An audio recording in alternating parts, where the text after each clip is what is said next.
If you like this video, please give it a thumbs up, comment, and subscribe to my YouTube channel, as well as follow me and subscribe to me on all my other social media platforms.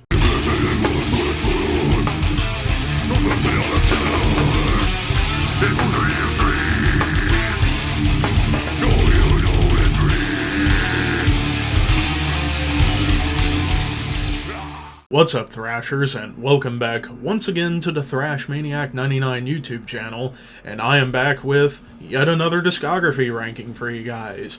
And, well, I originally wasn't going to do this one this year, but I thought, you know what, after a massive fuck-up that I made, I need to redeem myself on this, so I decided to throw in a bonus ranking for you before the end of the year. And instead of doing it on Thanksgiving Day, like I said I would, I'm doing it on Thanksgiving Eve. So a little, like, pre-Thanksgiving celebration festivity video here for you guys. To all my American brothers and sisters out there, happy Thanksgiving. I hope the food's going to be delicious tomorrow. But without further ado, let's talk about the band we're going to be ranking on this channel on this day. I am talking about the studio discography from one of the most respected, consistent, and one of the best, not only death metal bands, but metal bands, period, and that is Britain's own Bolt Thrower.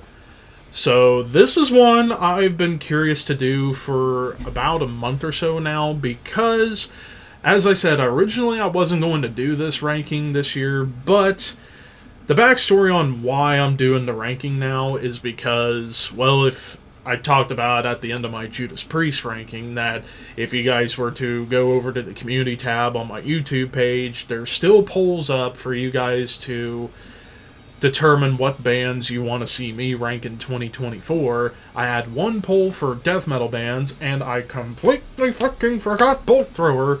And that's kind of been a recurring theme with me in Bolt Thrower. I always forget about them. So basically, how I first heard of Bolt Thrower, this was back in high school whenever I was first getting into death metal, getting into the big ones. Death, Morbid Angel, Cannibal Corpse, Obituary.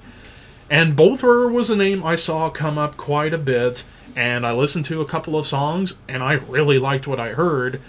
I didn't really keep up with them afterwards. Like, I didn't really go back a whole lot, mainly because it just seems like Bolt Thrower is that one classic death metal band that always kept escaping me.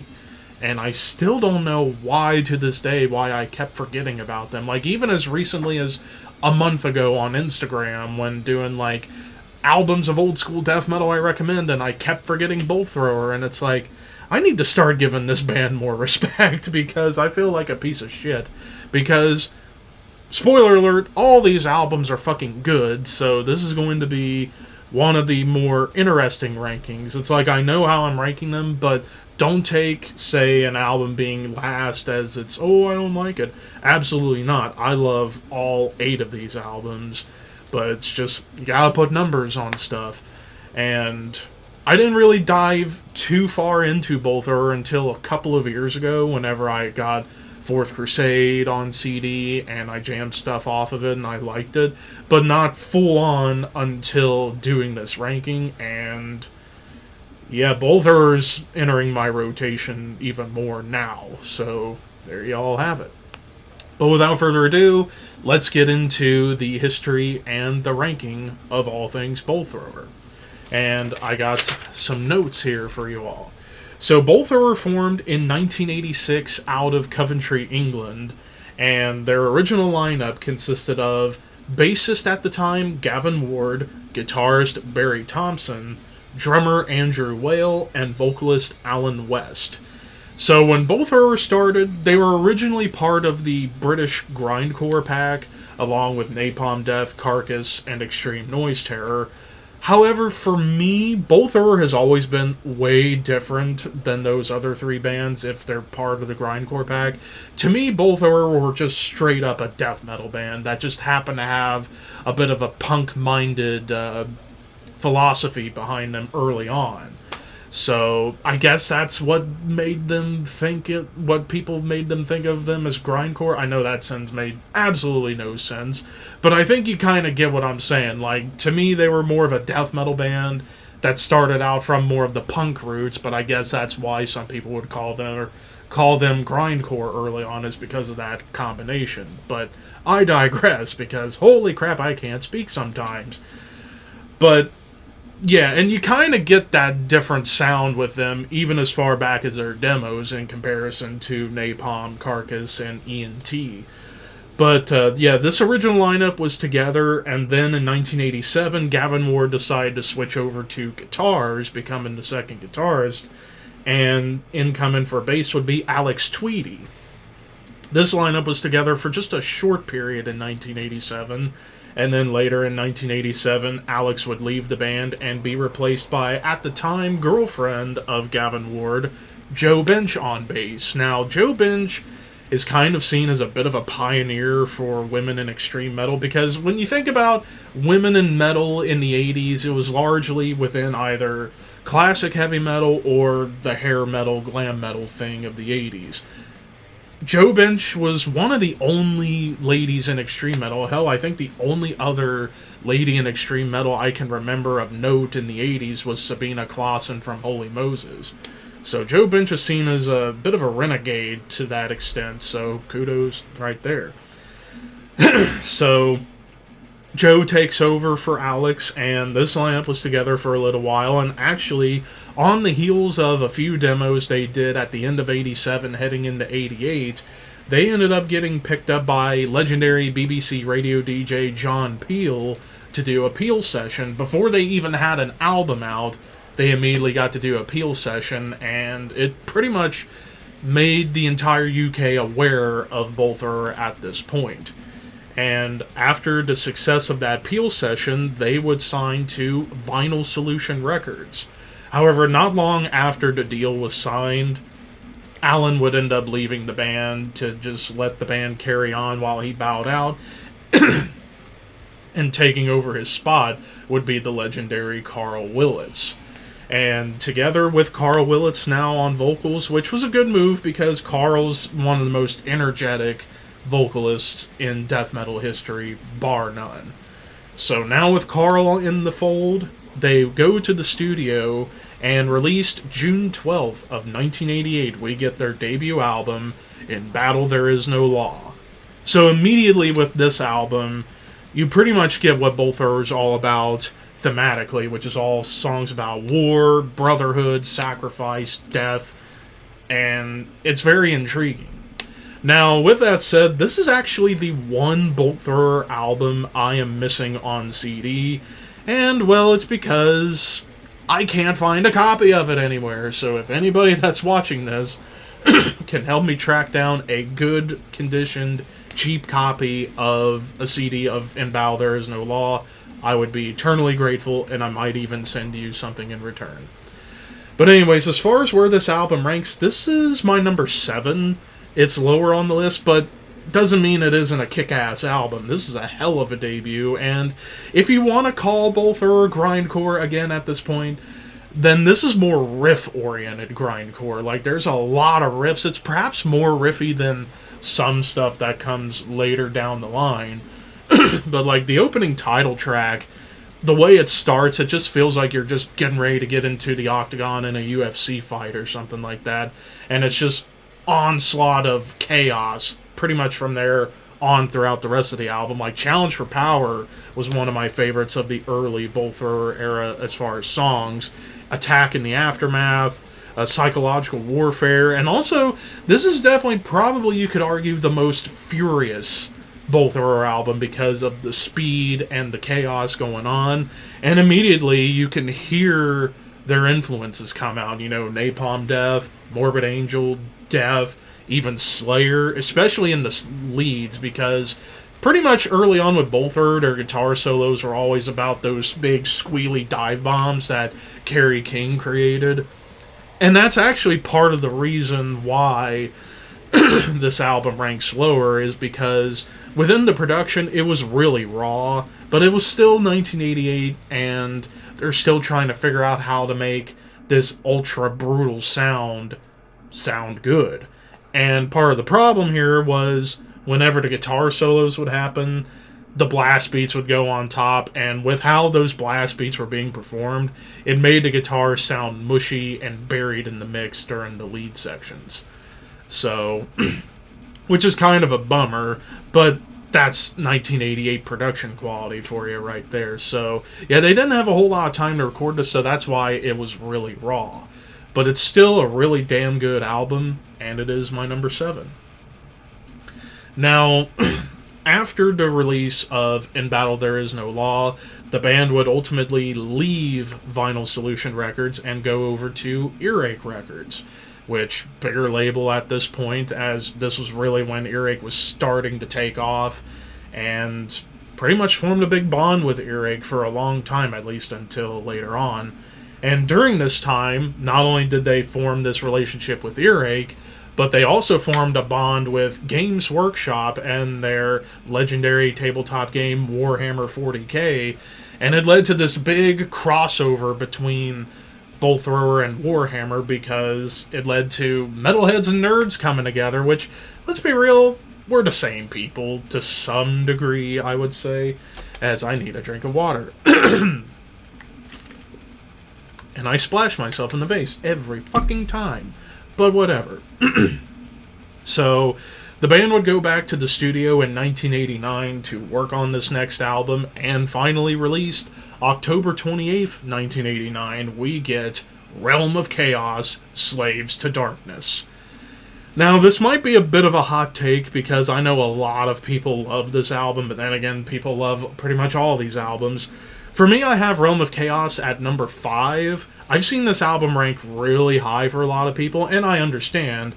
I just put it at 5 because I just think there are just better albums, in my opinion, than this. But still, this is a stone-cold classic. After all, still maybe a little grindcore in certain spots, but this was more straight-up 100% death metal with some grindy parts here and there. And also, that album cover, probably the best album cover of the entire Bolt Thrower catalog, and I kind of wish I could find a CD copy with this album cover, because I got the reissue cover, which still looks badass, but not nearly as great as the Warhammer art. But yeah, after the intro, you get into Eternal War, which is this short, sweet to the point, brutal onslaught, and then even other tracks like Dark Millennium, All That Remains, Lost Souls, Domain, Drowned in Torment. But as far as like the big standouts, Through the Eye of Terror is probably, in my opinion, the heaviest Bolt Thrower song of all time. Just that guitar riff that starts it off, it's just, it's so nasty. And the guitar tone across the board on this album is absolutely gross and killer to hear. So yeah, definitely a big step up production-wise, as Digby, the owner of Earache at the time, did the production with some engineering and mixing help from one Colin Richardson. And Colin Richardson would pretty much be involved with everything Bolt Thrower for the next few albums going forward. But 2 songs on this album were themed to Warhammer, Plague Bearer and World Eater.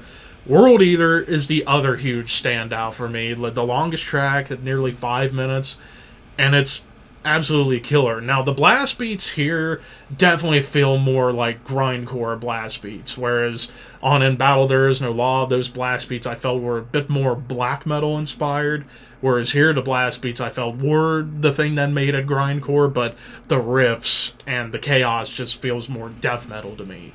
And while the production was better, the guitar solos still get lost during the blast beat sections, but it was a little bit more defined, but still not to where it should be.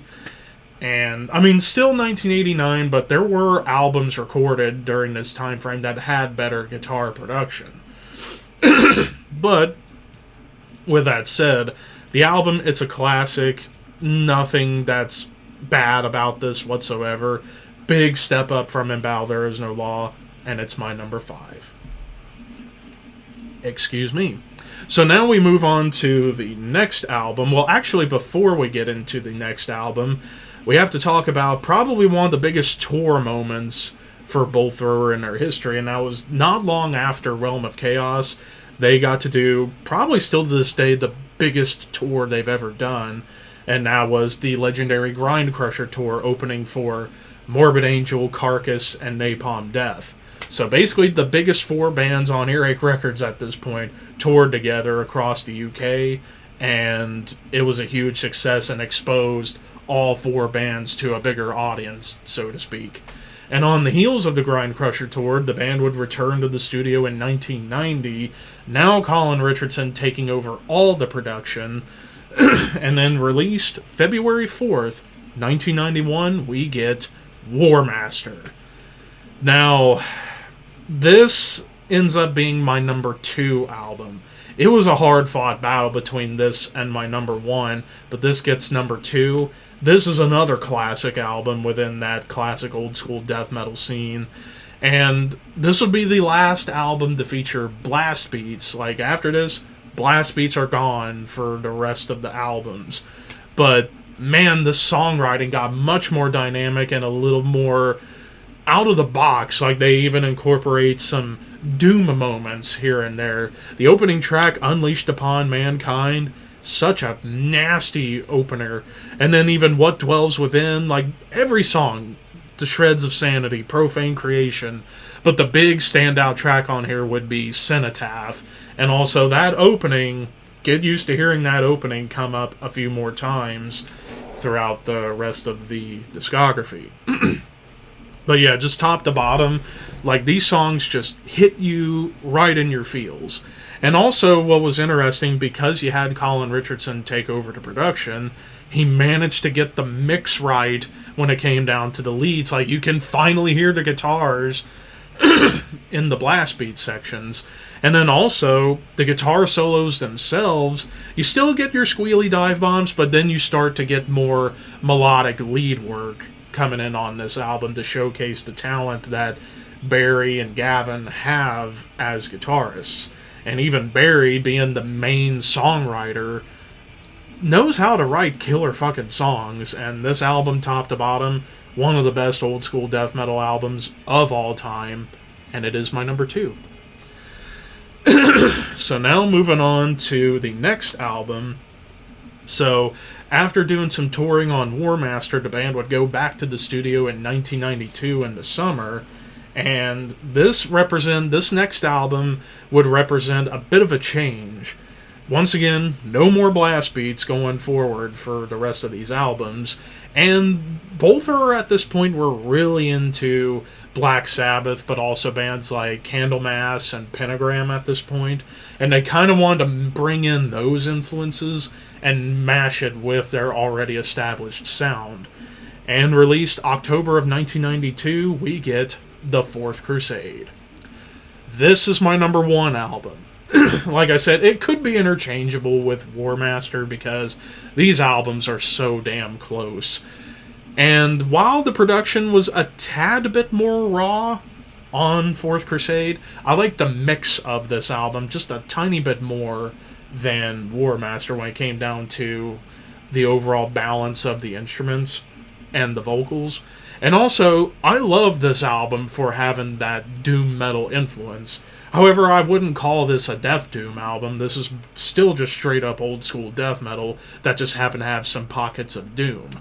But the opening title track, one of my favorite Bolt Thrower songs of all time. It is so eerie and dark.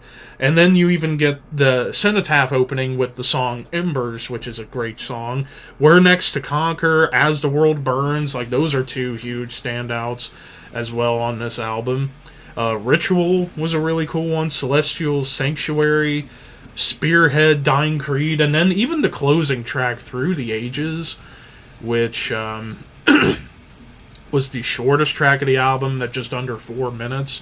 And it's this like big death doom song with Carl Willits doing spoken word about all the big past wars up till this point in 1992. And it's this like eerie, dark, heavy, melodic presentation. And I think that was a great way to end this album. Yeah, it might be a bit long in the tooth. It's the longest album in their discography at nearly 54 minutes. But there's not a wasted moment on here. And even when they hang on riffs for a bit long, who cares? The riffs were killer on this album, and I love the fact that they brought in that doom metal influence to show that, hey, we're not just all about blazing speed and grooves, we can slow things down even more and get atmospheric. And also, this album cover is killer, and also I forgot to mention that this album, not only with the title being a reference to it being the fourth album, but it was also about the Fourth Crusade with Constantinople. But it's not a concept album because it's not entirely about that. But aside from that, yeah, this is another classic album, and it is my number one. So moving on to the next album, so some more touring goes on, and then the band would return to the studio in 1994, and released November 24th of 1994, we would get For Victory. This is my number 3 album. Just, how do they do it? How do they pull off an album like this? Like, I will say, this arguably might be the best production in the entire Bullthrower catalog. Like, this album sounds huge, it sounds raw, but yet it sounds organic with a great mix, and got a little heavier, I will say. Like, I think the production's a bit meatier, bit heavier at this point. And this would, I believe, be the last album produced by Colin Richardson. I could be wrong, but regardless, yeah, this is a very anthemic album, and this is where we get into the more groove-oriented Bullthrower, whereas, like, Fourth Crusade was definitely more on that doomy side, whereas Warmaster still brought in a lot of speed. You still get speed, but this is mostly all about mid-tempo grooves, double-time stomps, just everything you come to know and love about Bullthrower. Songs like Remembrance, When Glory Beckons, the title track, Lest We Forget, is one of the best Bullthrower songs of all time. You also have Forever Fallen, Silent Demise, Armageddon Bound, the closing track, which was the longest track of the album, where you get to that final section and it's just like, oh my god, what a way to end this unbelievably anthemic album. Like, this is one of the most one of the most empowering death metal albums you'll hear, because this is like, you should go out and conquer the world with this album playing and just be like, fuck you, fuck you, fuck you, you're cool, and fuck you, I'm out, and just beat the shit out of everybody you hate. This is basically what I get off this album when it comes down to how anthemic it gets. But yeah, For Victory, my number 3. Now, not long after For Victory came out, we would get a big lineup change. Carl Willits would end up leaving the band because he wanted to go back to university and finish getting his degrees and such. And also, Andrew Whale would leave the band, and in comes Martin Kearns, otherwise known as Kitty, because he was only, I believe, 17 years old when he joined the band, so he was super fucking young. But he comes in on drums. Meanwhile, like I said, Carl Willits left to finish up college. But they were vocalist-less for a little bit, and then sometime in 1995, they would get the one and only Martin Van Drunen from Asphyx and Pestilence to take over on vocals, and did a lot of shows with him until sometime in mid to late 1996, where Martin Van Drunen had to leave the band due to, I think he had like some kind of a disease where his hair was falling off, but he seems to be fine now because he's got a giant full head of hair now and it looks badass. So unfortunately, because of that, we never did get an album of Bullthrower with Martin on vocals. That's a big what if. What if Martin hadn't gotten ill and got to do an album with Bullthrower? That would have been awesome, because Martin Van Drunen, one of the top 5 greatest death metal vocalists, period. End of story. However, because Martin had to leave, they were once again no vocalist for a little bit, and then in 1997, Martin Kearns would end up leaving the band, feeling like he wasn't quite ready to continue on just yet. So in comes drummer Alex Thomas.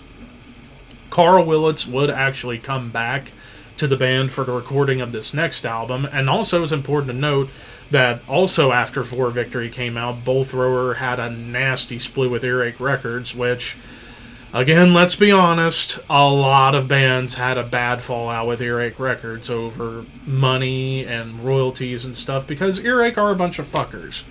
And they are a shell of a shell of a shell of a shell of what they used to be now. But thankfully, Metal Blade Records would come in and take care of Bull Thrower for the remainder of their career. Now, the band would return to the studio in 1998 to work on this next album, and released November 9th, 1998, we would get Mercenary. This one is my number 8. This is my last place album, and this is one of those cases where I had to put a number on something. And this seems to be the least favorite for a lot of people, but this is definitely an album where nobody thinks it's bad. People still think it's pretty damn good. But just in comparison to everything before and even after Mercenary, it doesn't quite hold up. But this is still really fucking good. Like, I pretty much enjoyed everything about this album. It just ranks lower because production, not as strong, but still solid. And there are some really cool tracks like Zeroed, Laid to Waste. I love the title track on this album quite a bit. Powder Burns was another really cool one. Like that, again, there are some really good songs on here, but it just, something had to be last, and this album is what came last. Excuse me. I need a drink of water because Jesus Christ. Yeah, so Mercenary, my number 8. Now, sometime in 1998, not long after Mercenary was recorded, Carl Willits would end up leaving the band once again, and his replacement would be one Dave Ingram from Benediction taking over on vocals. And then sometime in 1999, Alex Thomas would leave, and Martin Kearns would return on drums. And lots of touring going on, little bit of a gap. After all, we did have a 4-year gap between 4 Victory and Mercenary.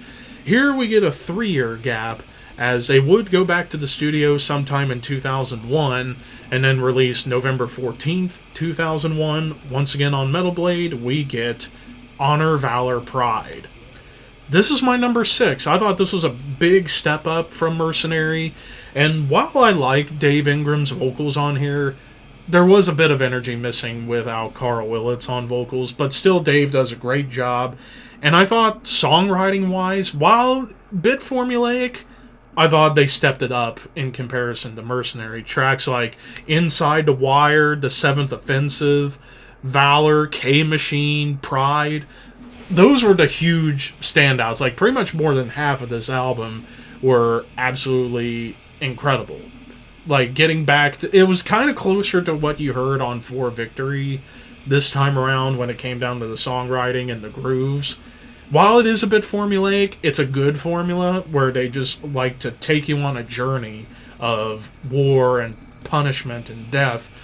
And this was a hell of an album to kind of continue the ball rolling for Bull Thrower, and it is my number 6. Now, once again, lots of touring going on with Bull Thrower, because that's what they were known for, was all the time on the road, playing all around the world. 2004 comes around, Dave Ingram would leave the band to pursue whatever band he wanted to front at that point, and we get Carl Willits back one more time, and that's basically the lineup we have throughout to the end. Carl, Gavin, Barry, Joe, and Martin throughout the rest of the career. They would return to the studio in 2005 to work on their next album, and released on Veterans Day, how appropriate, November 11th, 2005, once again on Metal Blade Records, we get the final album, Those Once Loyal. This is my number 4. This is another one of those huge, anthemic albums that just kicks you right in the penis. This is essentially 4 Victory Part 2. Like, it felt like the proper continuation from where they left off on 4 Victory, because anthemic songs, great grooves. Even one track has a thrash metal moment that pops up, which is something they haven't done in a long time, which just added more to the energy and just really get your blood pumping and ready to just go out and run a marathon or something like that. But songs like Entrenched, The Kill Chain brings back that Cenotaph opening, which is awesome. The title track, Anti-Tank, When Cannons Fade, Last Stand of Humanity. I mean, again, every single song absolutely fucking ripped. And hell, I actually did recently on my Instagram page a little tournament on my Instagram story about best death metal album of the 2000s. This album won that tournament. So for a lot of people, this is the best, if not one of the best death metal albums of the 2000s. I'll disagree with a little bit. It's definitely one of the best, but not my favorite. But still, this is a fantastic album, and this was the perfect send-off as far as studio output for Bull Thrower, and it is my number 4. Now, they continued touring for a while, and hell, even in June 2008, they were planning to do a follow-up to Those Once Loyal. However, the band, when they were coming up with the material, they weren't satisfied because Bull Thrower has always stated they never release an album unless they think it's on the same par, or at least on par with the predecessor or better than the predecessor, and they felt like what they were coming up with just didn't quite hold up to what Those Once Loyal did. So basically, any plans to write and record were pretty much done. But again, they would pretty much just tour, play festivals and shows over the next almost decade until, sadly, in 2015, which I believe the date, where is the date? September 14th, 2015, we sadly lost Martin Kearns from a heart attack, and he was only 38 years old. May he rest in peace, God rest his soul. Just taken from us way too soon. He was so young and was a hell of a drummer, and pretty much after his passing, it pretty much broke the band's heart, so they pretty much went on hiatus, and then the following year, on the date of the 1-year anniversary of Martin's passing, September 14th, 2016, Bull Thrower decided to call it quits in honor of Martin because they didn't want to keep the band going without him, which totally respect their decision for it, but man, it was just kind of a sad way to go in terms of losing a really good drummer and a great person from all that counts. But Bull Thrower has left behind a huge legacy. Now, of course, after the disintegration of Bull Thrower, after Martin's passing, of course, Carl Willits would end up forming Memoriam, which pretty much continues on the legacy of that groovy era of Bull Thrower. Granted, early on, a few misfires, but their most recent album that came out in 2023 is awesome. And then, of course, there have been, like, bands that have come out since Bull Thrower, or even in recent times, that kind of keep the Bull Thrower legacy alive in some fashion, whether it be the double time stomps or vocal approach, guitar tone. Like bands like even Asphyx are pretty comparable, despite Asphyx being a death doom band. But I would say modern bands like Gatecreeper and most especially Frozen Soul kind of keep that legacy of Bull Thrower going. Hell, even Frozen Soul's been called Cold Thrower, and they love that. So the legacy remains alive for Bull Thrower, even though the band's no longer around. Their legacy continues within death metal as a whole. And as far as that, what is the legacy of Bull Thrower? As I said, as one of the most consistent and respected death metal bands of all time. Like, can't think of anybody that has a bad thing to say about anything Bull Thrower. Like, they were just always about putting out quality over quantity, and just proven to be one of the most influential British metal bands of all time, one of the most influential death metal bands of all time, and who knows where death metal would be without the impact of a legendary band like Bull Thrower. But with that said, Bull Thrower, may you rest in heaven as the legacy continues.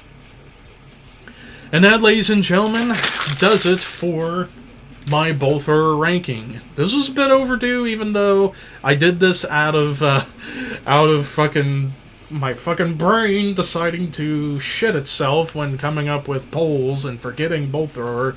So I decided to finally give them their due, and I'm finally ranked everything and talked about both. Or they are definitely going to be in my rotation even more from here on out, and check them out more often and listen to their stuff more often. But what did you guys think? Let me know in the comments below. What are your rankings for both of our albums? I like to see what you guys have to say. Now, as far as what's the next ranking, well, I've said it for a while. Coming out sometime around Christmas, I'm going to be talking Edge of Sanity. That's going to be an interesting discography to talk about, because you all know how much I fucking love Dan Swano, so to have to rank the catalog is going to be interesting, because I fucking love Edge of Sanity, love Dan Swano, you know the drill. But anyways, thank you guys for watching. Until next time, keep your horns high and your dreams wet.